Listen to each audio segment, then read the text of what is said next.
আসসালামু আলাইকুম এভরিওয়ান। আজকে আমি যে টপিকটি নিয়ে আলোচনা করব তা হলো joint products and by products. এই টপিক দুটি মূলত কস্ট অ্যাকাউন্টিং এবং ম্যানেজমেন্ট অ্যাকাউন্টিংয়ের একটি গুরুত্বপূর্ণ টপিক। তাহলে শুরু করা যাক। জয়েন্ট প্রোডাক্ট বলতে মূলত একটি কমন ইনপুট দ্বারা দুটি বা তার চেয়েও অধিক ভিন্ন ভিন্ন আউটপুট পাওয়াকে বোঝানো হয়। একটি এক্সাম্পলের মাধ্যমে আমরা আরেকটু সহজভাবে বুঝতে পারি। আমার কাছে র মিল্ক নামের একটি ইনপুট আছে। এই ইনপুটটিকে আমি প্রসেসিং করে দুটি আলাদা আলাদা আউটপুট বের করতে পারি। প্রসেসিংয়ের মধ্যে বিভিন্ন ধরনের কস্ট থাকে, যেমন material cost, labour cost, overhead cost. এই কস্টগুলোকে একসাথে জয়েন্ট কস্ট বলা হয়। র মিল্ককে প্রসেসিংয়ের মাধ্যমে দুটি ভিন্ন ধর্মী আউটপুট পাওয়া গিয়েছে। একটি হচ্ছে ক্রিম আর একটি হচ্ছে লিকুইড স্কিম। এই আলাদা আলাদা আউটপুটগুলোকেই জয়েন্ট প্রোডাক্ট বলা হয়ে থাকে। এবং র মিল্ক প্রসেসিংয়ের পর যেই বিন্দুতে দুটি আলাদা আলাদা আউটপুটে বিভক্ত হয়ে যায় ওই বিন্দুটিকে স্প্লিট অফ পয়েন্ট বলা হয়। অর্থাৎ প্রসেসিংয়ের পর এই পয়েন্টটি স্প্লিট অফ পয়েন্ট। সুতরাং joint products are two or more products produced simultaneously from a common input or process, each having significant sales value. একটি কমন ইনপুটের মাধ্যমে যখন আমরা আলাদা আলাদা আউটপুট পেয়ে থাকি এবং প্রতিটি আউটপুটেরই আলাদা আলাদা সেলস ভ্যালু থাকে, তখন তাকে জয়েন্ট প্রোডাক্ট বলা হয়। Simultaneously produced products have equal sales value, অর্থাৎ এই আউটপুট দুটির আলাদা আলাদা সমান সেলস ভ্যালু থাকতে হবে। It is significant and main product. এই আউটপুটগুলোকে মেইন প্রোডাক্ট বলা হয়ে থাকে। অর্থাৎ একটি একই ধরনের ইনপুট থেকে আমরা যখন দুটি ভিন্ন ভিন্ন আউটপুট পাবো অথবা দুইয়ের চেয়েও অধিক ভিন্ন আউটপুট পাবো, তখন প্রোডাক্ট দুটিকে একসাথে জয়েন্ট প্রোডাক্ট বলা হবে এবং এই প্রোডাক্টগুলোকে মেইন প্রোডাক্ট বলা হয়ে থাকে। এবার আমরা জয়েন্ট কস্টের সংজ্ঞাটি জেনে নিই।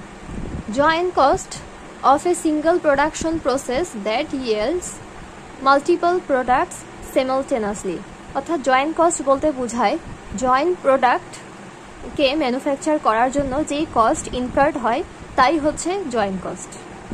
Split off point, the place in a joint production process where two or more products become separately identifiable. অর্থাৎ যেই পয়েন্টে একটি মাত্র ইনপুট বিভক্ত হয়ে আলাদা আলাদা আউটপুটে ভাগ হয়ে যায় সেই পয়েন্টকেই স্প্লিট অফ পয়েন্ট বলা হয়ে থাকে। এবার আসি বাই প্রোডাক্টে।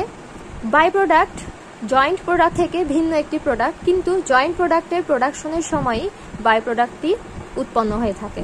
যেমন a by product is something that is made during the production or manufacture of something. অর্থাৎ যখন আমরা মেইন প্রোডাকশন করতে যাই তখন এর পাশাপাশি বাই প্রোডাক্টটিও অনিচ্ছাকৃতভাবেই প্রোডাকশন হয়ে যায়। যেমন আমরা একটি উদাহরণের মাধ্যমে যদি বলি, টিম্বার প্রসেসিং করলে আমরা বিভিন্ন ধরনের আউটপুট পেয়ে থাকবো আলাদা আলাদা। স্প্লিট অফ পয়েন্টে টিম্বার বিভিন্ন ভাগে ভাগ হয়ে বিভিন্ন নতুন নতুন আউটপুট পেয়ে যাব আমরা। তার মধ্যে থেকে একটি হচ্ছে ফাইন গ্রেড লাম্বার। যখন টিম্বারকে ঘষা মাজা করে বিভিন্ন আউটপুটে রূপ দেওয়া হবে তখন টিম্বারের অবশিষ্ট যে অংশগুলো থাকবে ওগুলা হয়ে যাবে উড চিপস। এবং এই চিপসগুলো মেইন প্রোডাক্ট না, আমার মেইন প্রোডাক্ট ছিল ফাইন গ্রেড লাম্বার। এই প্রোডাক্টটি বানানোর সময় উড চিপস নামের এই প্রোডাক্টটি আপনা আপনি হয়ে যায়। অর্থাৎ এই প্রোডাক্টের অবশিষ্ট অংশই হচ্ছে এই বাই প্রোডাক্ট। এই উড চিপসগুলো পরে যে কোনো কাজে ইউজ করা যেতে পারে। আমাদের উদ্দেশ্য ছিল ফাইন গ্রেড লাম্বারটি প্রোডাকশন করা, কিন্তু এটা প্রোডাকশন করতে গিয়ে উড চিপসও প্রডিউস হয়ে গেছে। তো এটিকে বলা হয় সেকেন্ডারি প্রোডাক্ট। অর্থাৎ যখন কোনো একটি প্রোডাক্ট প্রোডাকশনের সময় আউটপুটের পাশাপাশি এর অবশিষ্ট অংশ অথবা আননেসেসারি কোনো জিনিস যেটি মেইন প্রোডাকশনের সময় ইউজ হয় না, অবশিষ্ট হয়ে বেঁচে যায়, ওগুলোকেই বাই প্রোডাক্ট বলা হয়ে থাকে। আমরা আরেকটি সহজ এক্সাম্পল নিতে পারি। উড থেকে অর্থাৎ গাছ থেকে যখন ফার্নিচার রেডি করা হয় তখন ফার্নিচার রেডি করার সময় গাছের পুরোটা অংশ দরকার হয় না, কাটছিট করে আমরা কিছু কাঠ ফেলে দিই, অর্থাৎ অপ্রয়োজনীয় থাকে ওইগুলা। ওই অপ্রয়োজনীয় কাঠগুলাই একটি বাই প্রোডাক্ট। ওই অপ্রয়োজনীয় কাঠগুলো ইউজ করে আমরা নতুন কোনো প্রোডাক্ট রেডি করতে পারি। তাহলে by products are produced incidentally while manufacturing the joint or main product. যেভাবে বললাম যে বাই প্রোডাক্ট ইনসিডেন্টালি অনিচ্ছাকৃত সত্ত্বে ম্যানুফ্যাকচার হয়ে যায় যখন আমরা joint product or main product produce করে থাকি, এবং it is low valuable product. Joint প্রোডাক্টের ভ্যালু থেকে এই বাই প্রোডাক্টটি কম ভ্যালুয়েবল প্রোডাক্ট। যেহেতু এটি একটি অবশিষ্ট অংশ, মেইন প্রোডাক্টের একটি অবশিষ্ট অংশ এবং সেকেন্ডারি প্রোডাক্ট, তাই এটির ভ্যালু জয়েন্ট প্রোডাক্টের মতো নয়, এটির ভ্যালু জয়েন্ট প্রোডাক্ট থেকে অনেকটা কম, তবে এটি ব্যবহারযোগ্য, এটির ইউসেজ আছে। ভিডিওর এই পার্ট আজকে এই পর্যন্তই, এবং পরের পার্টে আমরা অ্যালোকেশন অফ জয়েন্ট কস্টিং নিয়ে আলোচনা করব। আসসালামু আলাইকুম।